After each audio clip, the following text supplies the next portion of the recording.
Episode 53 की शुरुआत ऐसे होती है जैसे हवा में कोई अदृश्य खिंचाव हो। घर में रोशनी है, लोग हैं, आवाजें हैं, लेकिन फिर भी ऐसा लगता है जैसे सबके बीच कहीं एक धीमी, बेआवाज उदासी बह रही है। श्रद्धा आज घर में मौजूद तो है, पर मानो उसकी आत्मा कहीं और भटक रही हो।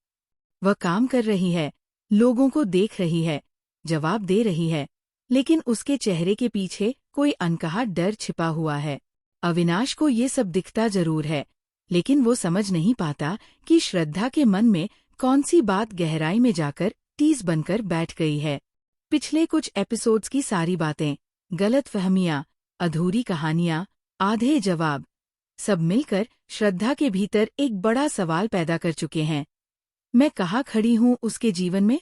इस एपिसोड में पहली बार श्रद्धा अपने भीतर चल रही उथल-पुथल को छुपाने की कोशिश नहीं करती। वह किसी से शिकायत भी नहीं करती, कोई नाटक नहीं, कोई रोना नहीं। बस एक थकान है, भावनाओं की थकान, जो किसी को झुका सकती है। जब अविनाश घर लौटता है, वह थकान उसके चेहरे पर साफ पढ़ लेता है। लेकिन वह ये नहीं समझ पाता कि ये थकान सिर्फ काम की नहीं है। ये रिश्ते की थकान है, जो शब्दों की कमी से पैदा हुई है। दोनों के बीच एक दृश्य आता है, जो पूरे एपिसोड का दिल है। श्रद्धा कपड़े तह कर रही है। अविनाश उसके सामने आकर खड़ा होता है। वह बोलना चाहता है, लेकिन सही शब्द नहीं मिलते। वह श्रद्धा को देखता है, और श्रद्धा उसे बस एक पल को देखती है। उस नज़र में कोई गुस्सा नहीं, पर यह भी महसूस होता है कि वो भावनाएं अब उसी तरह बह नहीं रही जैसी पहले बहा करती थी। अविनाश आखिरकार घबराकर कह देता है, तुम मुझसे इतनी दूर क्यों लग रही हो? श्रद्धा कपड़े तह करती हुई हाथ रोक देती है।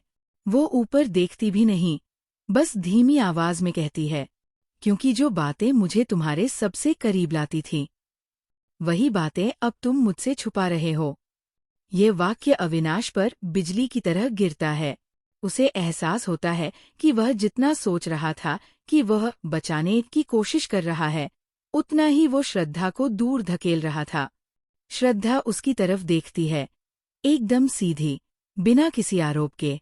अगर तुम मुझे अपनी मुश्किलों में शामिल ही नहीं करोगे, तो क्या मैं सिर्फ आसान दिनों की साथी बनकर रह जाऊं? उसके इस सवाल में बहुत दर्द है, पर वो चीख नहीं रही, वह बस सच कह रही है। और यही सच्चाई अविनाश को अंदर से हिला देती है। इसके बाद जो होता है वो न कोई बड़ा ड्रामा है, न कोई झगड़ा। यह बस दो लोगों की कोशिश है एक दूसरे को खोने से रोकने की। अविनाश समझाता है कि वो श्रद्धा से दूरी बनाकर नहीं, बल्कि उसे और दर्द से बचाकर चलना चाहता था। लेकिन श्रद्धा यह साफ कह देती है, दर्द से बचाना हो या खुशी देना हो, दोनों में साथ होना पड़ता है। यह एक वाक्य इस एपिसोड का सबसे मजबूत भाव है।